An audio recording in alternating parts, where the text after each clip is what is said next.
नमस्कार सांगमाने ମୁଁ ଶ୍ଵେତା ମୋର ନୂଆ ମିନି ବ୍ଲଗକୁ ବହୁତ ସାରା ସ୍ୱାଗତ। ଆଜି ହେଉଛି ଅଗଷ୍ଟ 15 ସୋ ଆପଣମାନଙ୍କୁ happy independence day. Flag hosting ଦେଖିବା ତ କଲେଜ ଲାଇଫ୍ ପରଠୁ ଆଉ ନସିବରେ ନାହିଁ।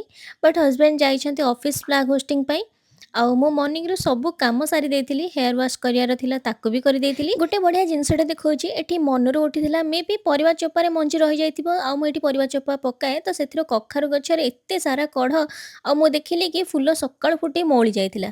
ମୁଁ ତାକୁ ଏମିତି ଜିପର ବ୍ୟାଗ୍‌ରେ ଟିକେ ଏୟାର ଭିତରେ ରଖି ଷ୍ଟୋର କରେ ଫ୍ରିଜରେ ଆଉ ଆରାମସେ 2 ଦିନଟି ରହିଯାଏ। ହଜବେଣ୍ଡଙ୍କୁ କାମରୁ ଫୁର୍ସତ ମିଳିନି ବୋଲି ଆଜି ପାଇଁ କାଲିଠୁ ଟିକେଟ୍ ବୁକ୍ କରିଦେଇଥିଲୁ ମୁଭି ପାଇଁ ଆଉ ଆୱାରା ପଏଣ୍ଟ 2 ପ୍ଲସ୍ ମୋତେ ଆଜି ଲଞ୍ଚ ବନେଇବାକୁ ବି ସେ ମନା କରିଦେଇଥିଲେ କହିଲେ ବାହାରେ ଖାଇବା କିନ୍ତୁ ମୁଁ ଯେହେତୁ ଡାଏଟରେ ଅଛି ସୋ କହିଲି ସିମ୍ପଲ୍ ମିଲ୍ ନେଇ ଆସିବା ପାଇଁ ଯୋଉଥିରେ କି ଭାତ, ଡାଲି, ଭଜା, ସାଲାଡ ଏଗୁଡ଼ା ସବୁ ଯୋଉ ଥାଏ ତାକୁ ଖାଇକି ବାହାରି ଗଲୁ ରେଡି ହେଇକି ଆଉ ଏଇଠୁ 30-35 କିଲୋମିଟର ଥିଏଟର ହବ ଆଉ କୋଇନ୍ସିଡେନ୍ସ କି ଆମେ ଟ୍ୱିନିଂ କରିଛୁ। ମୁଁ ଫୁଲବାଣୀ ଏତେ ଥର ଗଲିଣି ବଟ୍ ଫର୍ଷ୍ଟ ଟାଇମ୍ ମୋର ଇଚ୍ଛା ପୁରା ହେଲା କି ମୁଁ ବର୍ଷା ଦେଖିପାରିଲି କାହିଁକି ନା ଫୁଲବାଣୀକୁ ଯିବା ବାଟରେ ଏତେ ସୁନ୍ଦର ନା ଆପଣ ନିଜେ ଦେଖନ୍ତୁ ଭିଡ଼ିଓରେ। ତାପରେ ମୁଭି ଦେଖିଲୁ ଏତେ ବି ଖାସ୍ ଲାଗିଲାନି ବଟ୍ ଷ୍ଟିଲ୍ ଇମରାନ ହାସମି ଫ୍ୟାନ୍ ଯେହେତୁ ସ୍ମାର୍ଟର କିଛି ପ୍ଲେଟ୍ସ ଆଣିଥିଲି ଆପଣମାନଙ୍କୁ ଯଦି ଆ ଭିତରୁ କିଛି ଭଲ ଲାଗୁଛି ଆପଣ ଯାଇକି ବି କିଣିପାରିବେ। ପୁଣି ଦେଖା ହବା ନେକ୍ସଟ ବ୍ଲଗରେ। ବାଏ।